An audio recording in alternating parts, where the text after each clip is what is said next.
Listen closely, my fellow silent warrior. Yes, I mean you, the man who maintains a steady smile in the daylight hours, yet wages unseen battles through the night. You've confronted those inner demons that remain invisible to everyone else around you. You've held your strength for far too long, and now it seems your own mind has turned into an adversary. In this life, we all face two profound struggles, one against the external world and another deep within our own soul. The truth is, the battle in your mind is the most dangerous, because even though external circumstances can cause pain, it's your thoughts that keep that pain alive. You can sit in a quiet room, no enemies, no danger, but still feel fear, regret, anger, and shame. Why? Because the battlefield is in your head. Reflect on those days you've endured, where the world around you appears calm and orderly, yet your mind relentlessly assaults you from within. It begins with a single negative thought, spreading like a subtle poison through your being. Thoughts like "I'm not measuring up," "I ruin everything I touch," "They don't truly value my presence." These begin as mere whispers, but without restraint, they expand, reshaping who you believe yourself to be. That's when Stoicism becomes a weapon. The ancient Stoics like Marcus Aurelius, Epictetus, and Seneca lived in difficult times. Wars, slavery, exile, betrayal. But they learned what most modern people don't realize. You can't control the world, but you can always control how you respond to it. Marcus Aurelius wrote in Meditations that you have power over your mind, not external events. Let this truth sink deep into your core, and you'll uncover a reservoir of strength you didn't know existed. Consider this carefully. You don't require wealth to thrive. Perfection isn't a prerequisite for progress. Controlling every outcome isn't necessary for peace. What matters is mastering the art of deliberate response over impulsive reaction. Remember, you are not defined by those dark thoughts. You stand as their observer. As the watcher, you hold the power to determine their lifespan in your mind. This video is not for anyone who just wants to feel good for 5 minutes. This is for the warrior who is ready to escape the burden of their mind. For the person who is tired of the inner voice saying, "You're not good enough." In the 7 chapters following, we will analyze the most cruel psychological traps that feed negative thoughts and how Stoic philosophy gives you the tools to destroy them. Don't merely view this as entertainment. Approach it as a study in self-mastery. If you're seeking genuine peace, mental clarity, and unshakable inner fortitude, absorb every section without skipping. Each chapter layers upon the last, building a solid foundation. Before we dive in, commit this affirmation to the comments below. I am stronger than my negative thoughts.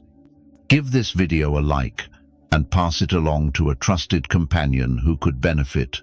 Subscribe if you are serious about inner development. And now, let's destroy those negative thoughts. One Stoic truth at a time. Number 1. You are not your thoughts. Start with the most important truth. You are not your own thoughts. It sounds strange because we are often taught that every thought is a part of us. Pause for a moment and contemplate the multitude of random, frightening, bizarre, or anguishing thoughts that drift through your consciousness daily. If each one truly represented your essence, your sense of self would shift erratically from moment to moment. Stoicism imparts this profound yet straightforward wisdom. The mind comprises 2 elements, what transpires and your chosen response to it. Negative thoughts will arise, That's an inevitable part of the human experience. The important thing is what you do with them. Epictetus once said, "It's not the events that disturb us, but the way we view them."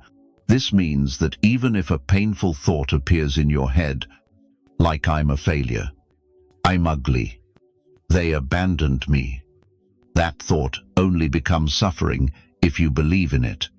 If not, it's just noise. Suppose you see a dark cloud in the sky. You don't run screaming just because it might rain.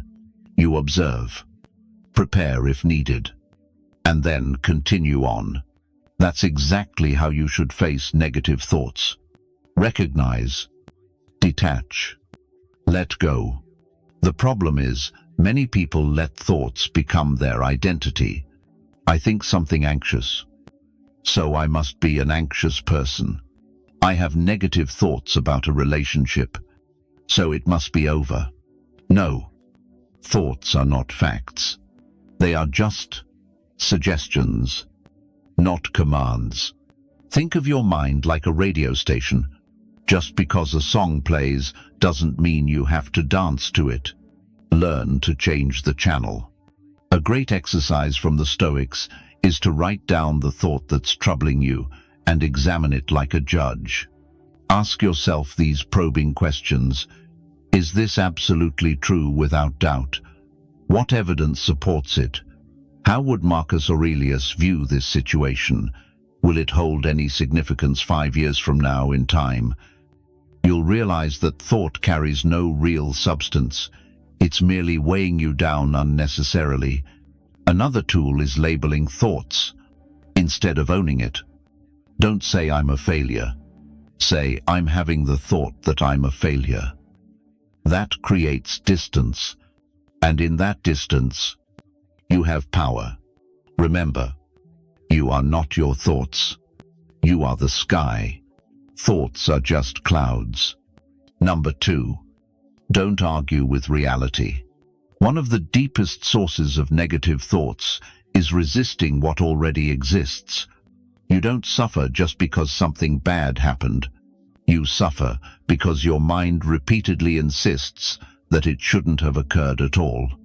A breakup, a betrayal, a lost opportunity. We tell ourselves things weren't meant to unfold this way. That resistance turns into mental torment. Yet the Stoics taught a powerful lesson. Pain is inevitable, but suffering is a choice. And suffering begins when we argue with reality. Epictetus put it perfectly. Don't wish for things to happen as you want them to, but wish for them to happen as they do, and your life will go smoothly. This doesn't mean you have to celebrate suffering or pretend everything is fine. It means stop wasting energy trying to change the past or rewrite what's already fact. If it happened, accept it.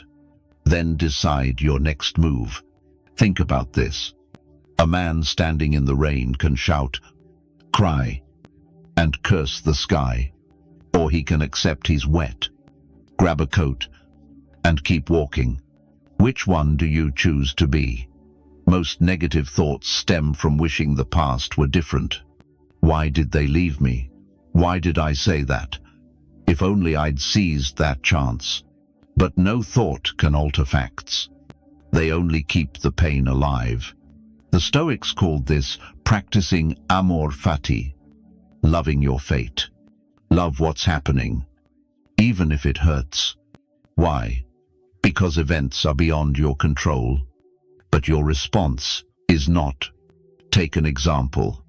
Suppose you fail an exam or a business idea flops.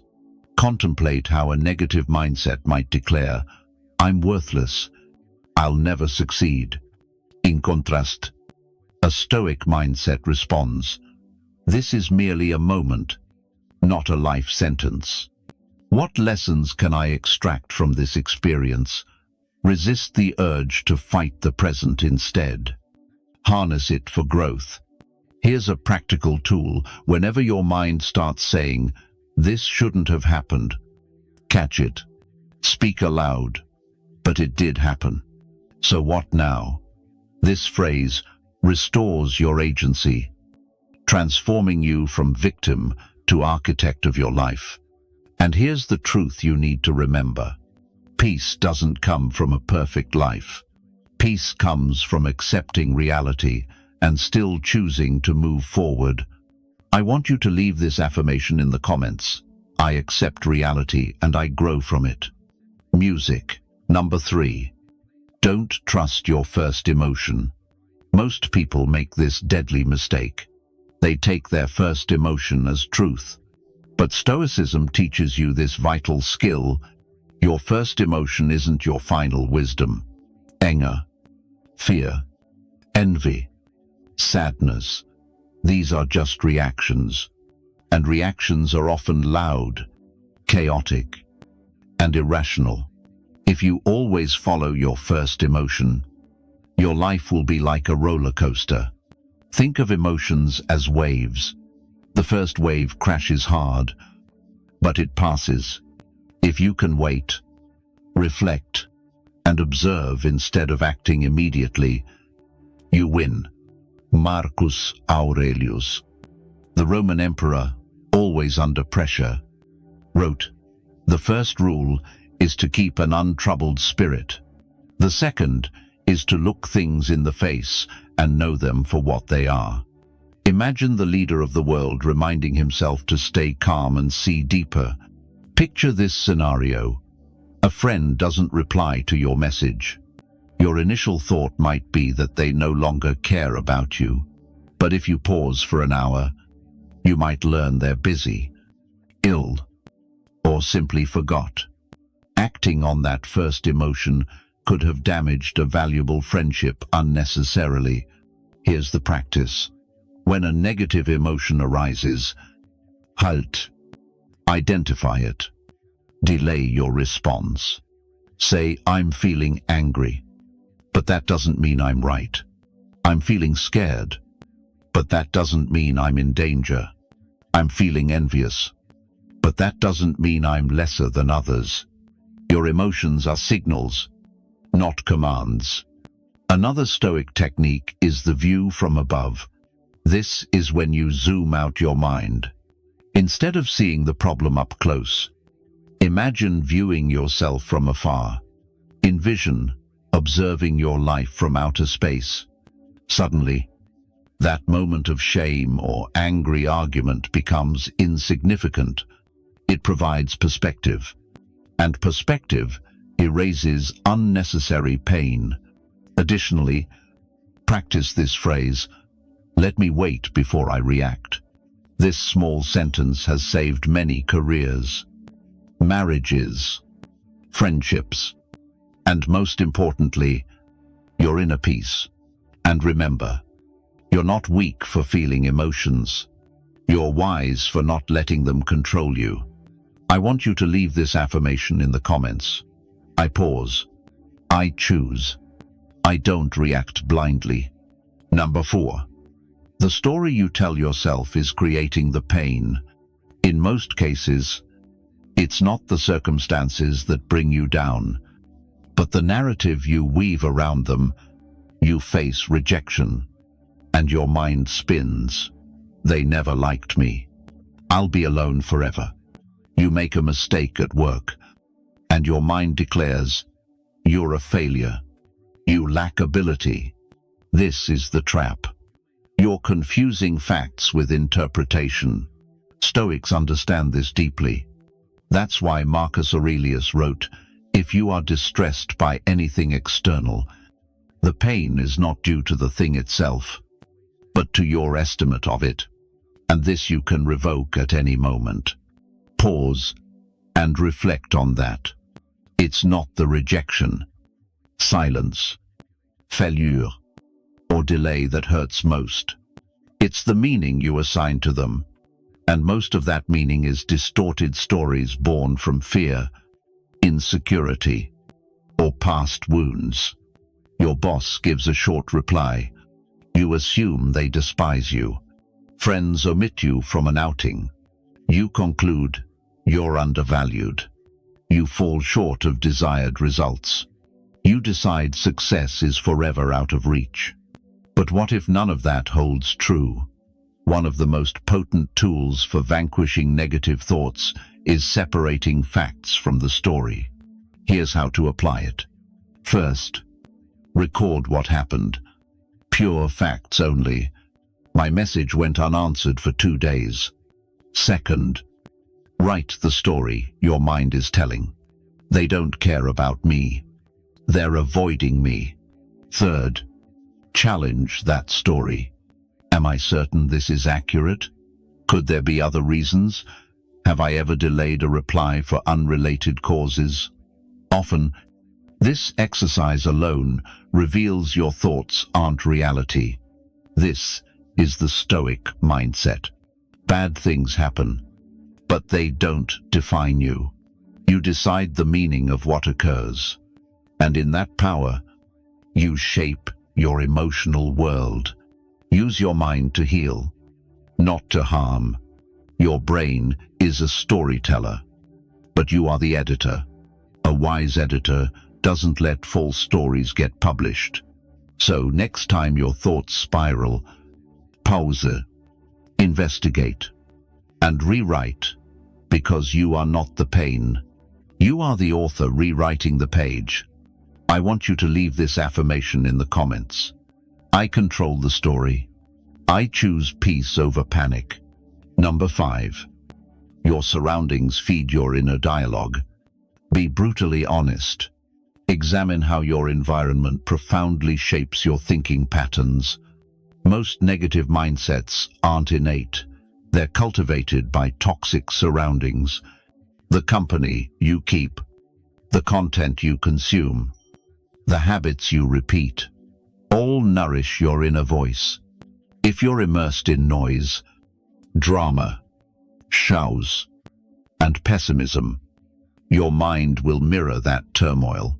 Seneca, one of the wisest Stoics, warned, associate with people who will make you better. Welcome those whom you can improve. This isn't just about friends, but about mental hygiene. If your mind is like a garden, who are you allowing to plant seeds in it? Let's break it down. Negative people.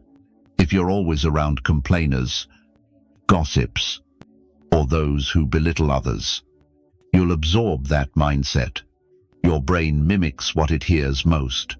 Toxic social media. If you scroll through content that stirs insecurity, anger, or shame, your mind will crave those low-frequency thoughts. Cluttered spaces, a messy room, disorganized desk, or noisy home can amplify stress and stifle clarity. Stoics lived simply and orderly because they knew external chaos breeds internal chaos. Here's a harsh truth. You can't kill negative thoughts while feeding them daily. So start purging your environment. Ask yourself, who drains my energy? Who brings me peace? Does the content I consume inspire or degrade me? Does my living space aid clear thinking or heighten stress? Stoics didn't just focus on philosophy. They emphasized structure, simple routines, clean spaces, meaningful conversations. They knew external discipline creates inner stillness. Try this challenge. Spend 7 days without gossip, drama, negative social media scrolling. Clean your room. Unfollow accounts that make you compare yourself. Spend time with people who genuinely want to grow. You'll be amazed at how much quieter your mind becomes. Not because thoughts magically vanish, but because you've stopped fueling the storm. Number 6. You're exhausted, not broken. Sometimes negative thoughts aren't a sign you're flawed. They just mean you're tired, not just physically, but emotionally, mentally, and spiritually. Ponder how, in states of fatigue, every issue looms larger than it truly is. You misinterpret messages, You overanalyze décision. You assume the world is against you. Your mind turns stormy, not because you're inherently weak, but because your reserves are depleted. The Stoics recognized this fully. They didn't merely preach mindset, but energy preservation. Marcus Aurelius reminded himself that if you're distressed by something external, the pain isn't from the thing, but your judgment of it, and you can withdraw that judgment any time. But how can you withdraw pain when you haven't slept enough, rested, or taken time for quiet? Too many try to think their way out of the storm, but what they need is recovery, not more thinking.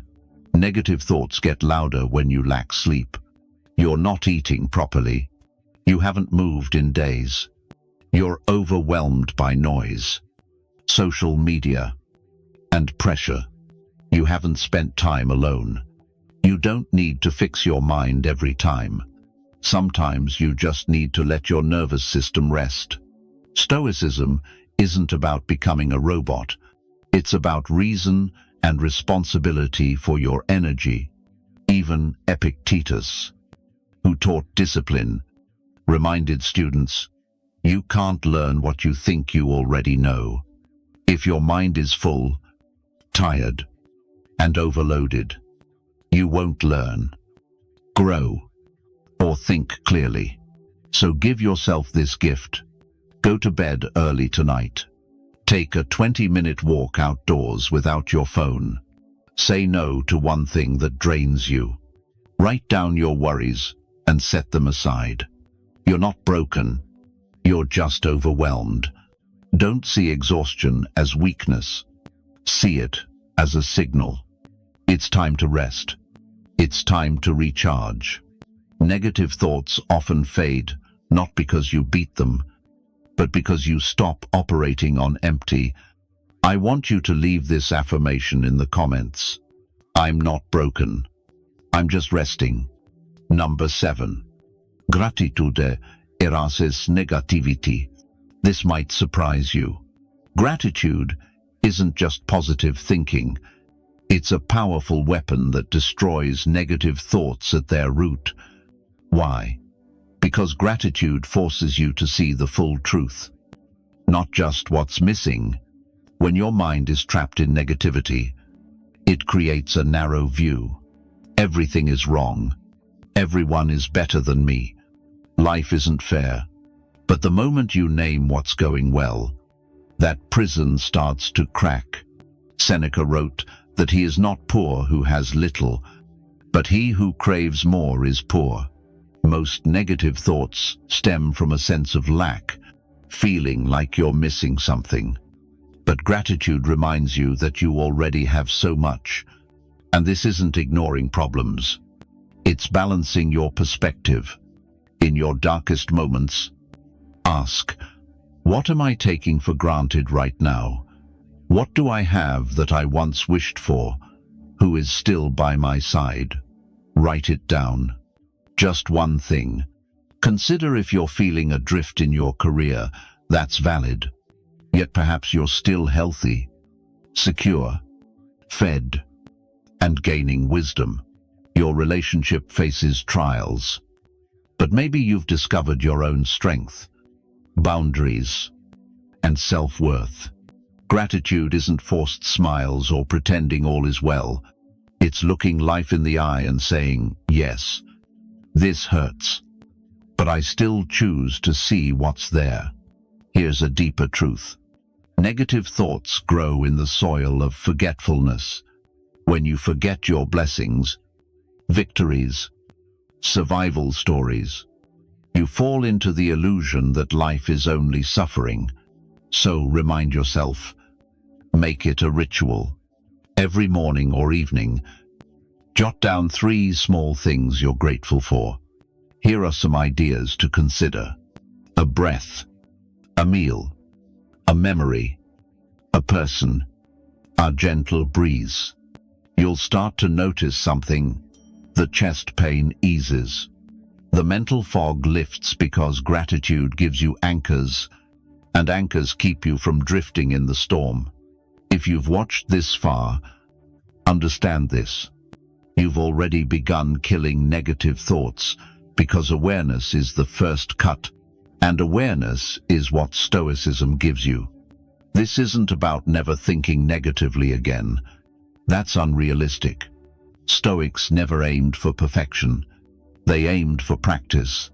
You've learned that you are not your thoughts. You stand as their vigilant observer. No need to battle reality.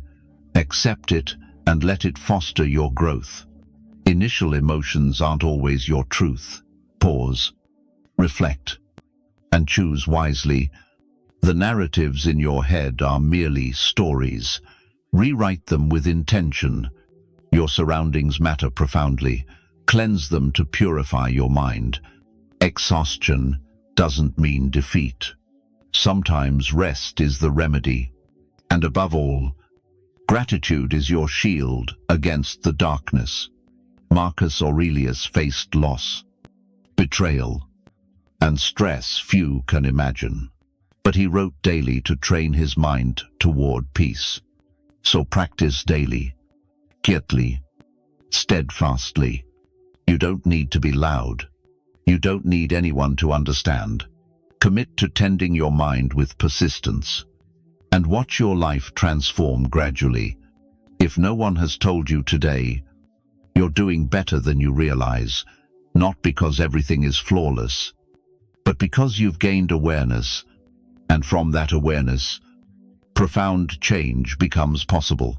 This is how you vanquish negative thoughts, not through brute force, but through daily clarity, inner silence, and the enduring power of Stoicism. If this video resonated with you, like it so others can find it. Comment your favorite point or quote, share it with someone seeking peace, and subscribe to the channel as we build a Stoic mind together. Final affirmation for the comments. My mind is my strongest weapon.